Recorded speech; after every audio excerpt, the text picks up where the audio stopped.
ओम पूर्णमदः ओम अखंडानंदसंबोधो वंदनाद्यस्य जायते गोविंदं तमहं वंदे चिदानंदतनुं गुरुं शंकरं शंकराचार्यं केशवं बादरायणं सूत्रभाष्यकृतौ वंदे भगवन्तौ पुनः पुनः ईश्वरो गुरुरात्मेति मूर्तिभेदविभागिने व्योमवद्व्याप्तदेहाय दक्षिणामूर्तये नमः।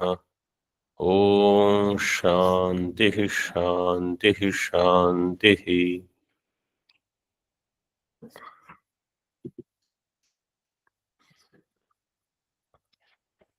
सर्व वेदांत सिद्धांत सार संग्रह में वैराग्य का प्रकरण चल रहा है।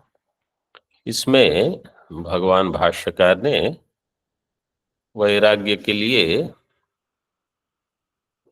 दोष दर्शन इसको हेतु बनाकर जहां जहां सुख की इच्छा हो, जहां जहां सुख की अनुभूति हो सकती है, वहां दोष कैसे देखना इसके लिए बताया है। श्लेष्मोद्गारी मुखम श्रवण मलवती नासा अश्रुमल्लोचनम इत्यादि।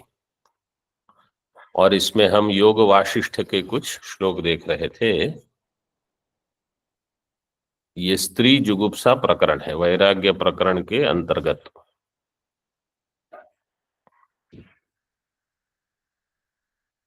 इसमें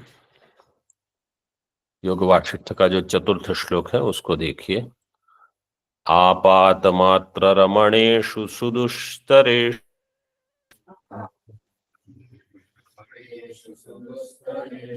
भोगेषु नाहमलिपक्षति चंचलेषु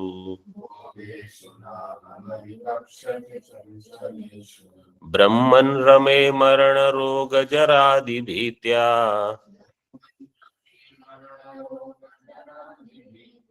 शाम्यामहं परमुपैमि पदं प्रयत्नात्।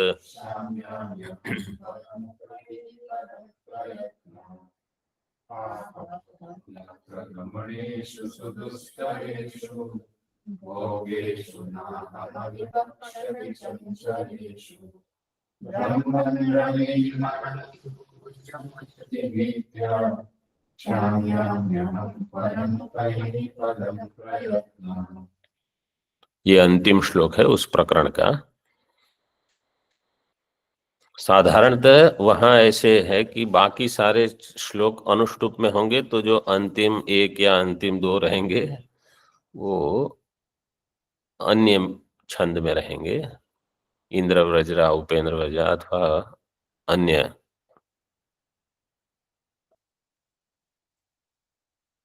अलघु वृत्त होगा वहां।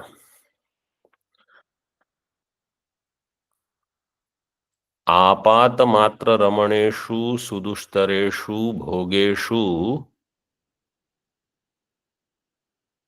पक्षति चंचलेषु, अलिपक्षति चंचलेषु हे ब्रह्मन अहम न रमे। इसको ऐसे अन्वय कर सकते हैं।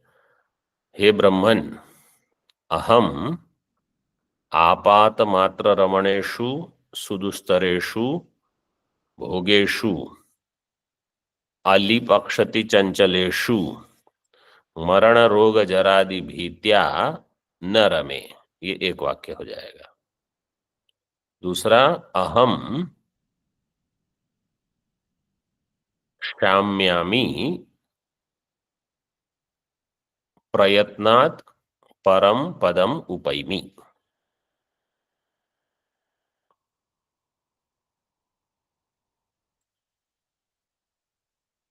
अली का अर्थ है जो भृंग रहता है, वो उसके पक्ष का जो नीचे का हिस्सा होता है बहुत ही चंचल होता है, क्योंकि उनको उड़ना रहता है तो बहुत हिलाते हैं पंख। तो पक्षती का अर्थ है पक्ष का जो उनके पंख होते हैं उनका नीचे का हिस्सा।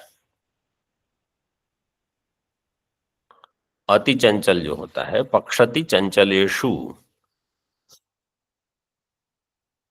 ये भोग कैसे हैं इसकी उपमा है। भोग इतना चंचल है कि अब लग रहा है कि मिला और गया। कैसे हैं ये? आपात मात्र रमण है। केवल दूर से सुंदर सुंदर दिखता है। जैसे ही वहां परीक्षा करो गया। परीक्षा लोकान। परीक्षण नहीं करने पर तो सब कुछ सुंदर लगेगा। आपात मात्र मतलब बिना चिंतन के रमणीय ऐसा।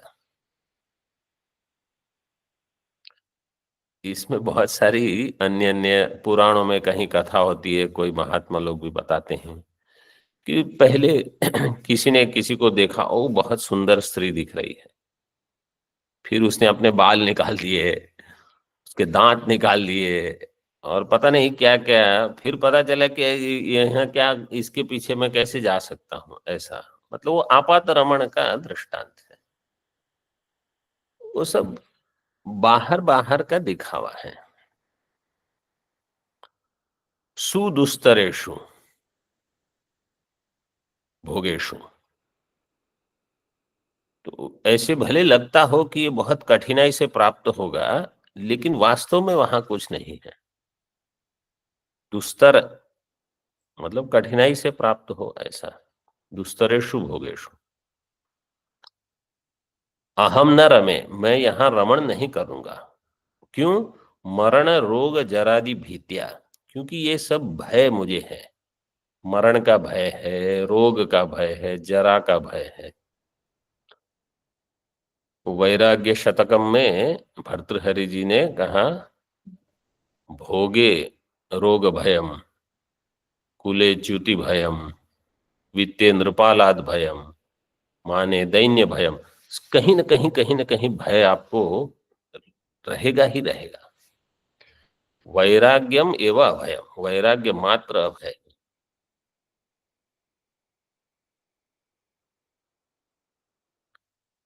और मरण का भय तो वैसे ही सबको रहता है, रोग आदि का भय रहता है। रोग होगा तो हम परतंत्र हो जाएंगे, दुखी होंगे।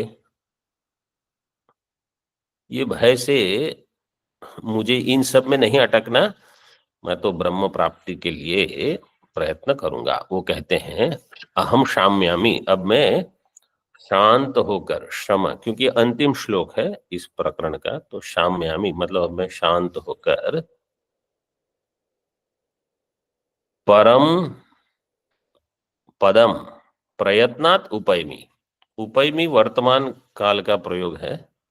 वास्तव में तो परम पद अभी तो नहीं उनको प्राप्त हो रहा है, परम पद तो बाद में होगा। लेकिन यहाँ सूत्र है वर्तमान सामीप्य वर्तमान वदवा। वर्तमान के समीप जो काल है उसको वर्तमान सदृश मानकर आप प्रयोग कर सकते हो। वर्तमान सामीप्य वर्तमान वदवा, इसका नंबर आप देख लेना।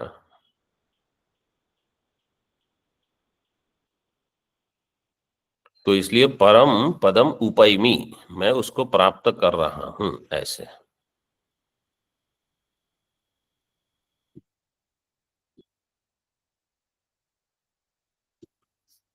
तो ये दृढ़ निश्चय जो हो गया कि मुझे भोग में रमण नहीं करना और परम पद को प्राप्त करना है, तो ये निश्चय ही आपको बहुत आगे ले जाएगा।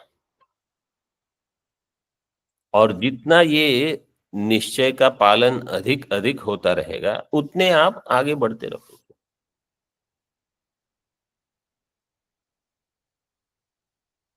आगे की पंक्ति देखो। ये पुरुषाः स्त्रीणां गृहेषु खरगोष्व बिडाल भृत्याः खरा इव केवलं भारवाः गावो बलिवर्दा इव नित्यं व्यापार क्लिष्टाः श्वान इव अवमता बिडाला इव कृपणा हिंस्राश्च भृत्या इव किंकरास्ते नुशोचनीयाः। इसमें एक जगह स्वल्प विराम दिया है, व्यापार क्लिष्टः, उसके बाद अगर आपको चाहिए तो और भी, जैसे खरा इव केवलम भारवाहा, वहां एक स्वल्प विराम कर सकते हो। फिर गावो, स्वल्प विराम मतलब कामा। बलिवर्दा इव नित्यम व्यापार क्लिष्टः। श्वान इव अवमता, उसके बाद और एक स्वल्प विराम। बिडाला इव कृपणा हिंस्राश्च, वहां। और फिर भृत्या इव किंकरा। 5 दृष्टांत दिए हैं। इति श्रीधर स्वामिना श्रीमद् भागवत पुराणे कथितम। श्रीमद् भागवत में एक बहुत ही प्रसिद्ध टीका है भागवत जी पर, श्रीधर स्वामी जी की। उस टीका में ये पंक्ति है, ये भागवत जी की नहीं है, टीका की पंक्ति है। वो क्या कहते हैं देखो, ये पुरुष, ये पुरुषाः, जो पुरुष स्त्रियों के, स्त्रीणाम गृहेषु, अपने घर में रहकर, स्त्रीणाम खर गो अश्व बिडाल भृत्याः, स्त्री के लिए जो खर मतलब गर्दभ, गो, अश्व, बिडाल, गो मतलब गऊ और बैल ज्यादा, तो अश्व नहीं, मतलब अच्छा अश्व,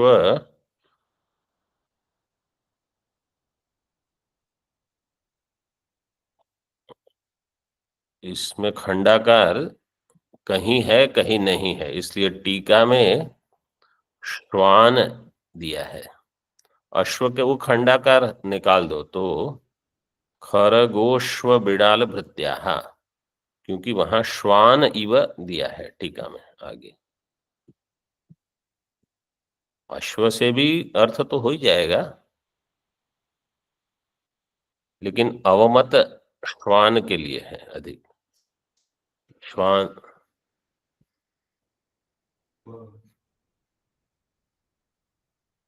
हाँ श्व तो है। कौन सा? नहीं, पूरा एक पद है। खरगोश्व बिडाल भृत्याः, बहुवचन, समस्त पद किया है।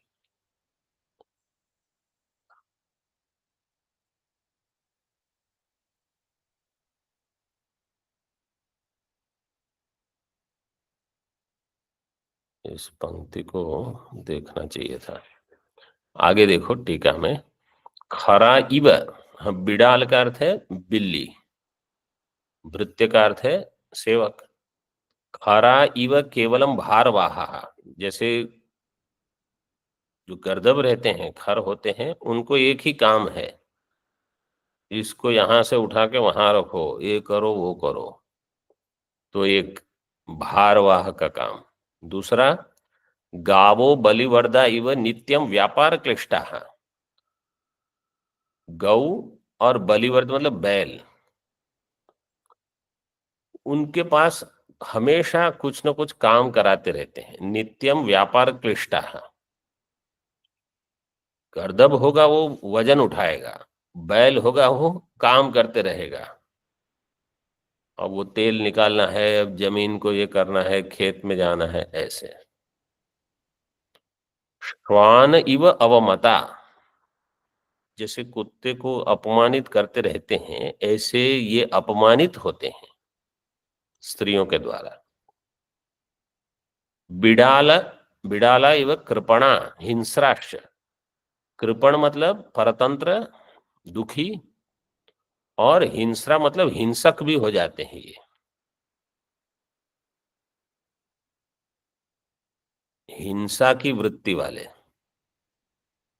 और भृत्या इव किंकराः, नौकर के जैसे, सेवक के जैसे वहां खड़े रहते हैं, अब क्या करूं, ऐसे। किंग करोमि, ते अनुशोचनीय है। ये सारे पुरुष के प्रति हैं, ये पुरुषाः ते अनुशोचनीय है। जो ऐसे पुरुष हैं वे शोचनीय है, अनुशोचनीय है। मतलब उनका कहना क्या है कि स्त्रियों ने इनको पशु के समान दबा कर रखा है। यहाँ कहने का प्रयोजन ये है। तो इसलिए जो ये मानते हैं कि हमारा संसार जीवन बहुत सुंदर है, ऐसी कोई सुंदरता वहां नहीं है। उससे अच्छा है कि आप संन्यास लो, ये बताना चाहते हैं वहां। तथा च, अब आगे ये रुक्मिणी जी का कथन है। त्वक्ष्मश्रुरोमनखकेशपिनद्धमन्तर्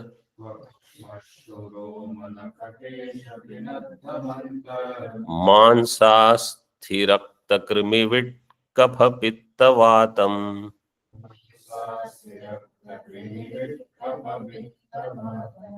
जी, जीवच्छवं भजति कान्तमतिर्विमूढा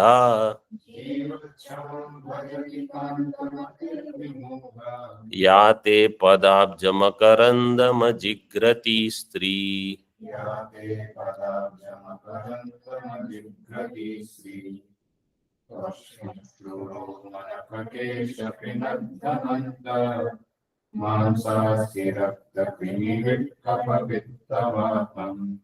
जीवच्छवं भजति कान्तमतिर्विमूढा याते पदाब्जमकरन्दमजिघ्रति स्त्री। ये भागवत जी में है, 10वें स्कंद का 60वां अध्याय है। भगवान कृष्ण और रुक्मिणी जी का संवाद है। उसमें रुक्मिणी जी ने कहा है कि ये या स्त्री ते पदाब्जम, अब ते पदाब्ज मकरंदम अजिग्रति, अजिग्रति शत्रु प्रत्यय है, जिग्रत का स्त्रीलिंग। ते, ते मतलब भगवान, ते पदाब्ज मकरंदम अजिग्रति स्त्री सा, सा का अध्यार करना, सा स्त्री, वो स्त्री कैसी है? जीवच्छवम भजती, वो जीवित शव को ही पूजा कर रही है। जो आपके, हे प्रभु, आपके पदाब्ज मकरंदम का जिसने ग्रहण नहीं किया है, उसकी सुगंध नहीं ली, मतलब जो नतमस्तक होकर आपका चिंतन, आपका ध्यान नहीं करती, वो ये जीवित शव को ही उसका सेवन कर रही है, उसका, उसके साथ संलग्न है वो। भजती के बहुत अर्थ लगा सकते हो। भज सेवायाम का सीधे अर्थ तो सेवा करना, लेकिन भजती मतलब उसी को श्रेष्ठ मानती है। किसको? ऐसा शरीर जिसमें त्वक, श्मश्रु, रोम, नख, केश, इन सारों के द्वारा पिनद्धम अंतर, जिसके द्वारा अंतः ढका हुआ है। किसके द्वारा? त्वक मतलब त्वचा, श्मश्रु ये दाढ़ी मूछ जो होते हैं पुरुष के, ये पुरुष का वर्णन है, ये सब पुरुष के दोष हैं। रोम, शरीर पर रोम बहुत होते हैं पुरुषों को। नख, केश, बाल है, नख है, इन सब से ढका हुआ अंदर क्या है? मसाला। पिनद्धम अंतर मांस, अस्थि, रक्त, कृमि, विट, कफ, पित्त, वातम, सब बता दिया। अंदर ये सब भरा हुआ है। मांस है, अस्थि है, रक्त है, कृमि मतलब कीड़े भी है, बहुत सारे हैं। हमको ही पता रहता है कि अंदर है, कुछ चल रहा है। कृमि, फिर विट मतलब मलमूत्र, और कफ, पित्त, वातम, कफ, वात, पित्त, ये तीनों रहते हैं।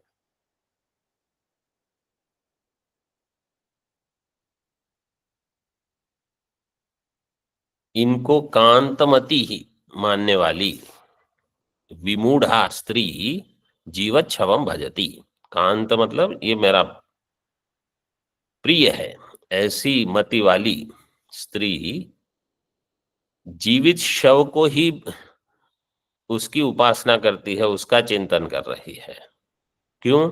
वो आपके चरण रज की गंध उसको नहीं मिली भगवान।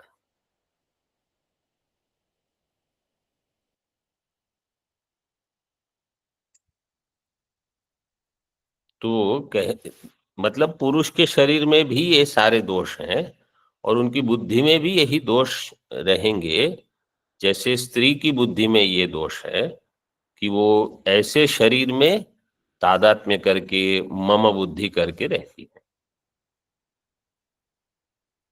आगे व्यूढ़ायाश्चापि पुंश्चल्या व्यूढायाश्चापि पुंश्चर्या मनोभ्येति नवम नवम मनोचेति नवं नवं बुधो सतीं न बिभ्रूयात् बुधो सतीं न बिभ्रूयात् सती न विभयात् तां बिभ्रदुभयच्युतः। विभ्रदुभयच्युतः व्यूढायाश्चापि पुंश्चर्या मनोज्ञेति नवं नवं बुधो सतीं न विभयात् तां विभ्रदुभयच्युतः व्यूढ़ायाश्चापि पुंश्चली का अर्थ है जो घूमती रहती है, जिसका मन चलित होता है पुरुष से, मतलब एक पुरुष दूसरे जो कुछ देखा, हाँ ये इसमें यहाँ अच्छा है, ये अच्छा है, ये है पुंश्चली। व्यूढ़ायाश्चापि पुंश्चल्या मनो अभ्यति नवम नवम अभिता येति गच्छति। इनका मन बार बार नवम नवम अभ्यति नए नए पुरुष की ओर जाते रहता है, जबकि वो विवाहित है।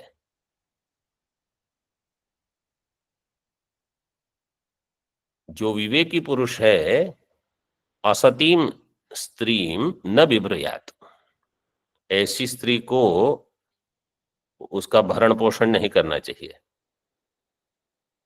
और ताम बिभ्रत उभयच्युतः, इनका भरण पोषण करने पर इहलोक परलोक दोनों नष्ट हो जाएंगे, दोनों से ये च्युत हो जाएगा बुधा है। देखो शास्त्र में क्या क्या कहा है, मतलब ये तो पुराणों में, वेद में, उपनिषद में तो और भी कुछ कुछ कहा है। अच्छा, कल एक ये जो श्लोक, ये मंत्र का उद्धरण आया था बृहदारण्यक का, एतम वै 49 श्लोक की टीका में, एतम वै तम आत्मानम विदित्वा, वो 3 5 1 है। 4 4 22 में केवल वो बाकी का है, विदित्वा ब्राह्मणाः पुत्रैषणायाश्च वित्तैषणायाश्च लोकैषणायाश्च वित्थाय भिक्षाचर्यम चरन्ति, इतना तो है वहां। लेकिन ये एतम वै तम आत्मानम ये 3 5 1 में है बृहदारण्य। तो दोनों, मतलब मेरा कहने का प्रयोजन यह है कि ये दोनों मंत्र सन्यास का प्रतिपादन करते हैं। ऐसे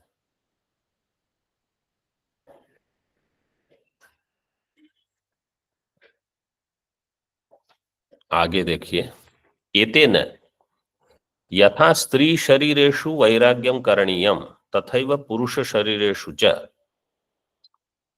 जैसे स्त्री शरीर में वैराग्य करना चाहिए ऐसे पुरुष शरीर में भी वैराग्य करना चाहिए। तद्वत स्वदेहे अपि करणीयम, इसी प्रकार केवल अन्य देह में नहीं, मूल तो वैराग्य का प्रयोजन है हमारे ही शरीर से हमको वैराग्य हो। तदा एव, हाँ नहीं, तदेव एकादश श्लोकैर अग्रे विस्तारितम। अब अगले 11 श्लोक में स्वदेह में वैराग्य करना, उसके बारे में बता रहे हैं। स्वदेहे वैराग्यम करणीयम, एकादश श्लोक में बता रहे हैं। टीका में देखो, अब श्लोक देखिए। दूरादवेक्ष्य दूरादवेक्ष्याग्निशिखां पतंगो दूरादवीक्ष्याग्निशिखां पतंगो रम्यत्वबुद्ध्या विनिपत्य नश्यति। रम्यत्वबुद्ध्या विनिपत्य नश्यति। यथा तथा नष्टदृगेश सूक्ष्मम् यथा तथा नश्यति सूक्ष्मं कथं निरीक्षेत विमुक्तिमार्गम्। ईक्षेत विमुक्तिमार्गम्। दूरादवीक्ष्याग्निशिखां पतंगो रम्यत्वबुद्ध्या विनिपत्य नश्यति। यथा तथा नश्यति सूक्ष्मं कथं निरीक्षेत विमुक्तिमार्गम्।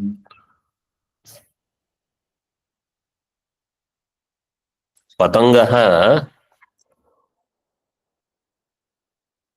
दूरात् अग्निशिखाम् अवेक्ष्य रम्यत्वबुद्ध्या विनिपत्य नश्यति। यथा तथा एषः नष्टदृक् सूक्ष्मं विमुक्तिमार्गं कथं निरीक्षेत।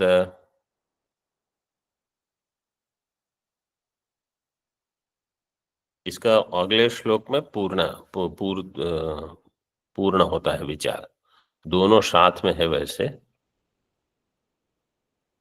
जैसे नश्यति और पश्यति जो है वो यहाँ 51-52 दोनों में, यानी 52-53 दोनों में है, नश्यति और पश्यति।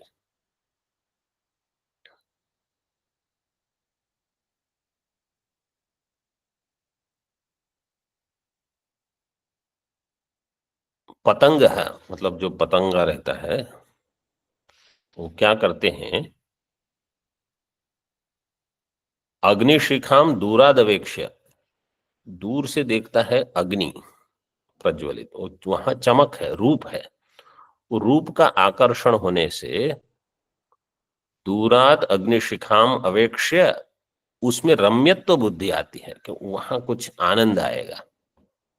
वो वहां अग्नि के पास उसकी लपट इतनी रहती है और पतंगे के तो पंख बिल्कुल पतले पतले होते हैं, थोड़े भी नजदीक गए कि उसमें गिर के नष्ट हो जाते, विनिपत्य नश्यति। इसी प्रकार एषः नष्टदृक्, जिसकी दृष्टि में गलत कुछ बैठ गया है, जैसे वो अग्नि शिखा में रम्यत्व बुद्धि कर बैठा, ऐसे कहीं रम्यत्व बुद्धि हो जाएगी तो विनिपत्य नश्यति। एषः नष्टदृक् सूक्ष्मम विमुक्ति मार्गम कथम निरीक्षित, ये जिसकी दृष्टि में कहीं भ्रांति हो गई है वो ऐसा सूक्ष्म विमुक्ति का जो मार्ग है वो कैसे देखेगा, मतलब न निरीक्षित, उसको समझ में नहीं आएगा ऐसे।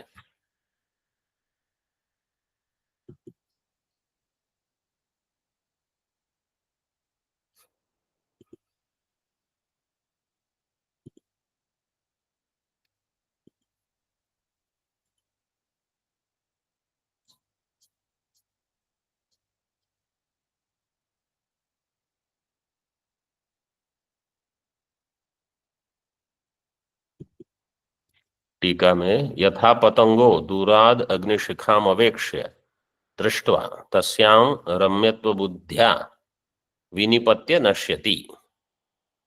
जैसे पतंग अग्निशिखा को दूर से देखकर उसमें रम्यत्व बुद्धि करके, देखना तो सभी लोग देखेंगे लेकिन उसमें कुछ रम्यत्व बुद्धि करके बाकी सब छोड़ के वहां गिरना, ये नाश हो जाएगा आपका। विनिपत्य नश्यति। तथा एषः नष्टदृक् मतलब मूढ़ बुद्धि ही, जिसकी दृष्टि नष्टा दृष्टिर्यस्य स नष्टदृक्, जिसकी दृष्टि मतलब दर्शन गलत हो गया है। मूढ़ बुद्धि ही अविवेकी प्रपंचरतः सूक्ष्म विमुक्ति मार्गम कथम निरीक्षित, इस मोक्ष मार्ग को कैसे देखेगा, कैसे समझेगा? क्यों? स्वस्य जीवनम भोगेषु वृथा कृत्वा नश्यति इत्यर्थः। अपना जीवन भोग में ही लगा देगा। मतलब साधारणतः इसलिए क्या करना चाहिए, हमारा जितना समय है अधिक से अधिक उसमें अध्यात्म जीवन को भर देना है। पूजा कर सकते हो तो पूजा करो, जप कर सकते हो तो जप करो, श्रवण कर सकते हो तो श्रवण करो, व्याकरण पढ़ो, न्याय पढ़ो, वेदांत पढ़ो, इतिहास पुराण जो पढ़ते हैं, कोई बहुत सारे लोग योग वाशिष्ठ पढ़ने वाले को बता रहे थे वो स्वामी जी, योग वाशिष्ठ पढ़ते रहते हैं, विचार सागर, वेदांत की तो है ही, प्रस्थान त्रय अध्ययन करो, और अधिक समय है तो पढ़ाओ, और भी चिंतन होगा। तो हमको ही अपने मन को, हमारी बुद्धि को उपदेश देते रहना है। जब तक इस कामना का, इस वासना का जो दबाव है वो बिल्कुल क्षीण हो जाए, तब तक ये करते रहना पड़ेगा।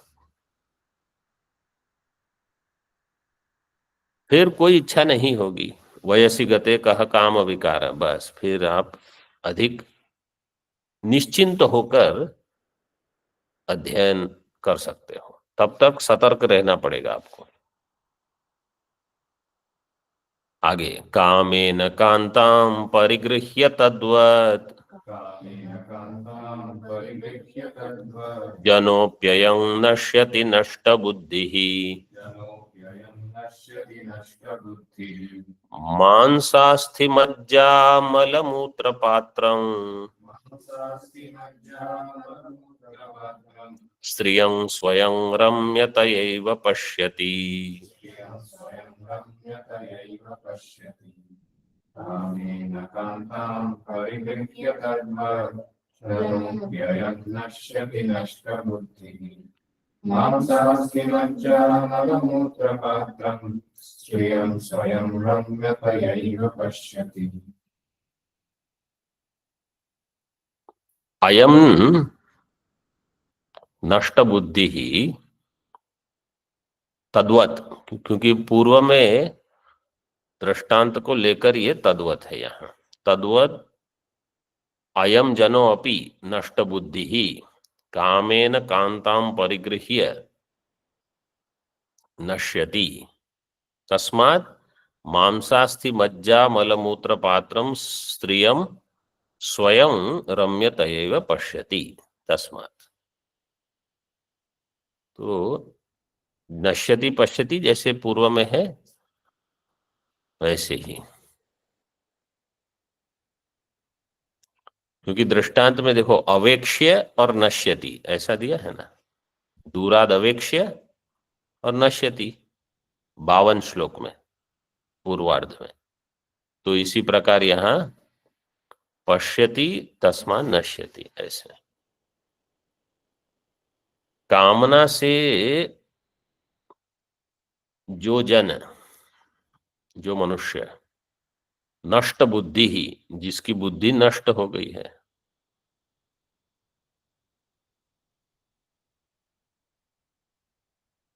कांताम परिगृह्य,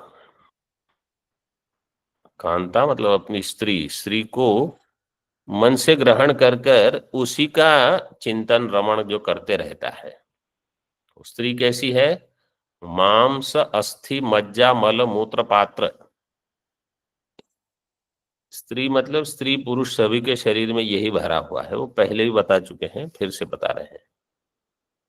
यहाँ पुनरुक्ति दोष नहीं है, ये बुद्धि में ठीक ठीक बैठ जाए, इसलिए बार बार हम दर्शन ही करते हैं हमारे शरीर में क्या है उसका। मांस है, अस्थि है, मज्जा, स्नायु वगैरह है, मल मूत्र का पात्र है, ये पूरा भरा हुआ है इससे। तो वहां रमणीय बुद्धि नहीं हो। कभी कभी लोग पूछते हैं कि आप एक तरह कहते हो कि देह है पुरुष का, स्त्री का, इसमें ये सब अशुचि पदार्थ हैं, और फिर कहते हो इस सब में ब्रह्म देखो।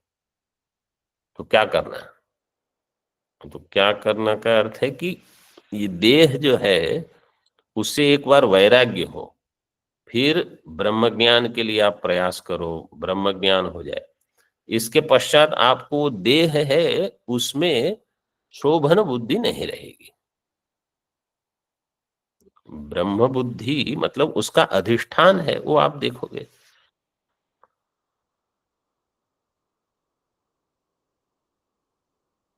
शुक्ति रजत कहाँ भासती है?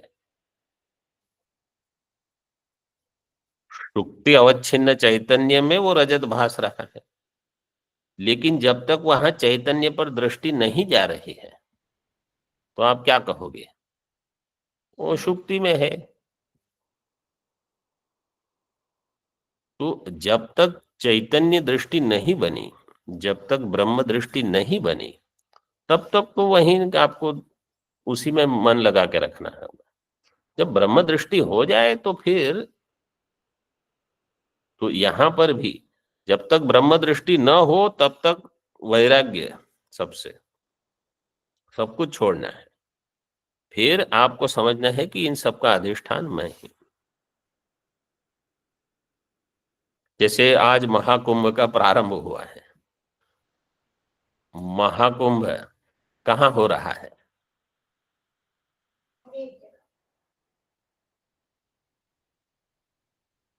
प्रयागराज अवच्छिन्न चैतन्य में हो रहा है कि नहीं?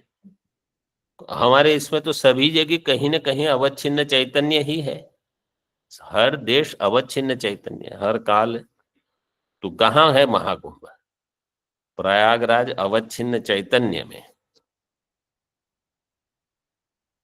उस अवच्छिन्न चैतन्य का अनवच्छिन्न चैतन्य है, वो मैं हूं। इस प्रकार का चिंतन करो तो आप महाकुंभ में नहीं भी हो तो भी वहीं हो। ये प्रसंगवशात अभी इसका प्रकरण नहीं चल रहा है। मतलब जब तक वैराग्य न हो तब तक एक दृष्टि, ज्ञान हो जाने के पश्चात अपने आप ही ब्रह्म दृष्टि हो जाएगी।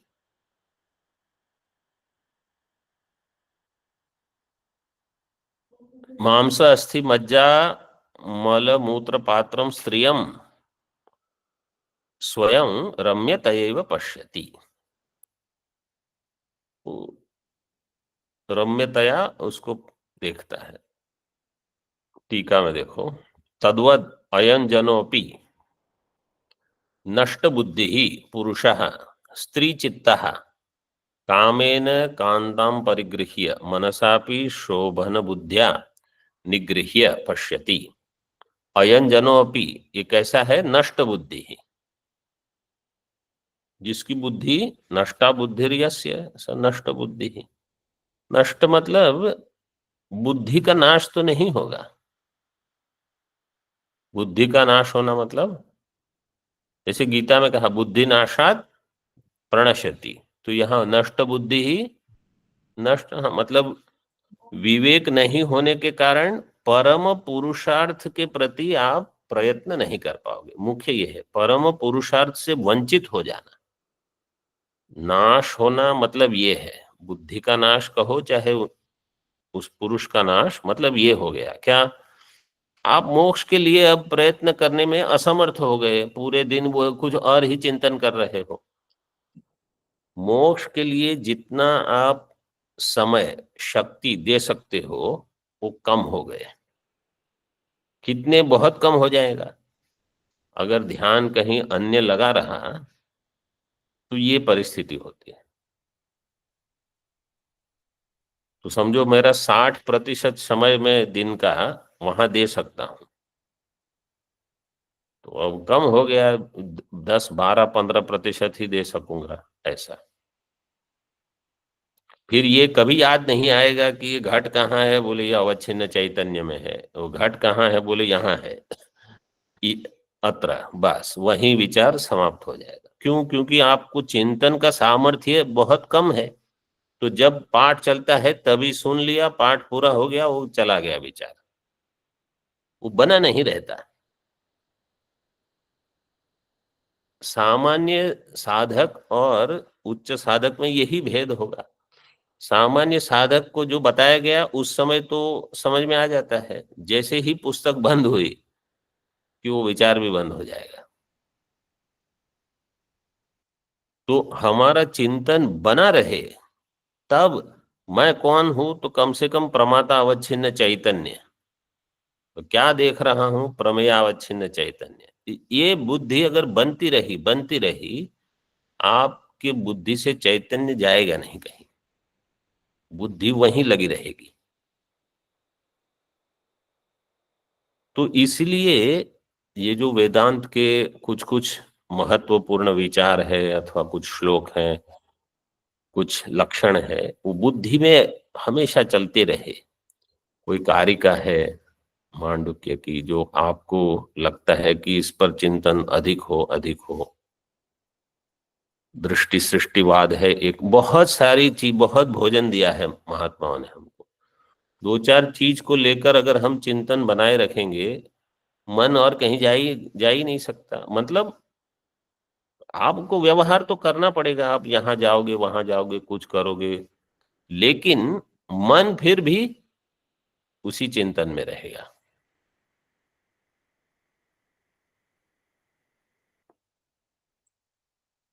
अयम जनः स्त्री चित्तः पुरुषः, स्त्री चित्तः, स्त्रीषु चित्तं यस्य सः स्त्री चित्तः। चित्त नपुंसक लिंग है और यहाँ चित्तः पुल्लिंग में दिया है। इसका अर्थ क्या होगा? ये तत्पुरुष समास नहीं है,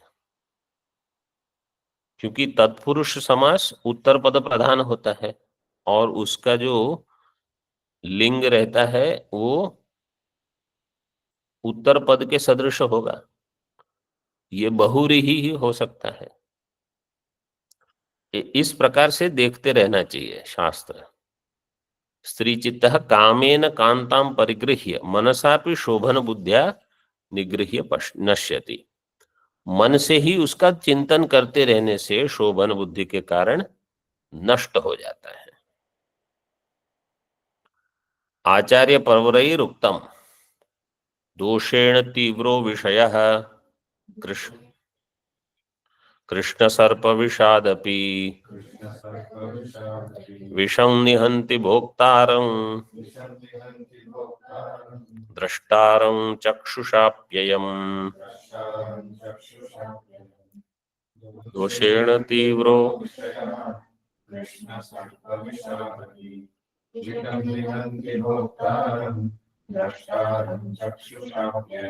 ये विवेक चूड़ामणि का श्लोक है।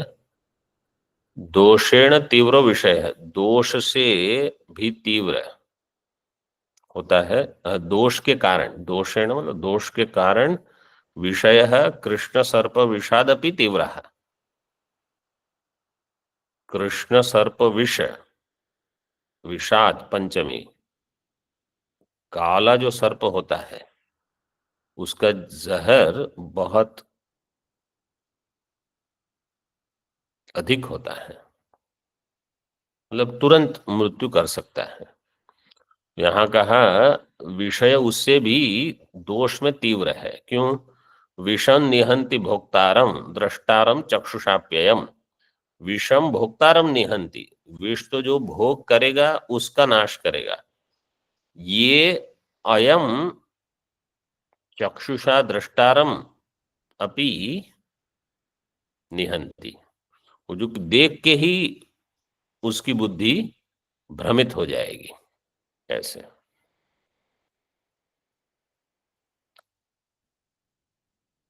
यथा अयम, अयम का अर्थ क्या है? चक्षुषाप्ययम विषय, अयम विषय, ये विषय ऐसा है। यथा पतंगो अग्निशिखां रम्यत्व बुद्ध्या पश्यति तद्वत् मांसास्थि मज्जा मलमूत्र पात्रम मांसस्य अस्थि च मज्जा च मलश्च मूत्रञ्च मांसास्थि मज्जा मलमूत्राणि तेषां पात्रम मांसास्थि मज्जा मलमूत्र पात्रम स्त्रियं स्वयं रम्यत एव पश्यति। जैसे पतंग अग्निशिखा को रम्यत्व बुद्धि से, अब दोनों श्लोक साथ में इसकी संगति लग जाएगी। अग्निशिखा को रम्यत्व बुद्धि देखकर उसमें गिर जाता है, इसी प्रकार पतित हो जाता है। मांस अस्थि मज्जा मल मूत्र पात्र जो है स्त्री का शरीर, तो पहले द्वंद्व समास करके फिर तत्पुरुष करके स्त्रियम स्वयं रम्यतैव पश्यति, स्त्री को रम्य रूप से देखता है। परिगृह्य नश्यति, फिर उस बुद्धि के कारण, उसमें रमण करने के कारण फिर इसका नाश हो जाता है।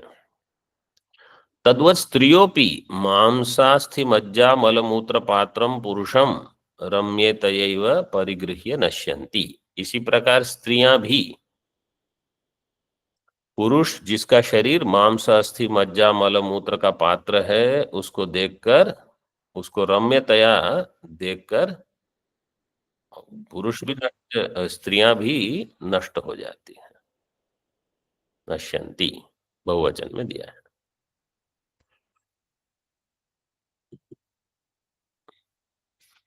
यहां तक रख सकते हैं। ओम पूर्णमदः पूर्णमिदं पूर्णात् पूर्णमुदच्यते पूर्णस्य पूर्णमादाय पूर्णमेवावशिष्यते।